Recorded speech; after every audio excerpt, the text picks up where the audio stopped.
ஆந்திர மாநிலம் கண்டலேறு அணையில் இருந்து சென்னையின் குடிநீர் தேவைக்காக கிருஷ்ணா நீர் திறக்கப்பட்டுள்ளது. நெல்லூர் மாவட்டம் வெங்கடகிரி சட்டமன்ற உறுப்பினர் ராமகிருஷ்ணா கண்டலேறு அணையில் இருந்து சென்னைக்கு தண்ணீரை திறந்துவிட்டார். தற்போது தெலுங்கு கங்கை கால்வாயில் 1600 கன அடி தண்ணீர் திறந்துவிடப்பட்டுள்ளது.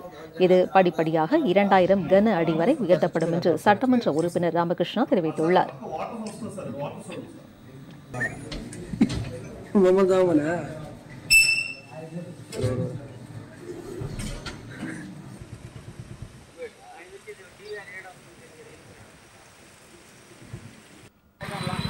உங்கள் ராஜ் நியூஸ் தொலைக்காட்சியில் திங்கள் முதல் வெள்ளி வரை தினந்தோறும் பிற்பகல் 2 மணிக்கு உங்கள் பகுதியில் உள்ள குறைகளை நேரலையில் தெரிவிக்கும் புகார் பெட்டி நிகழ்ச்சி.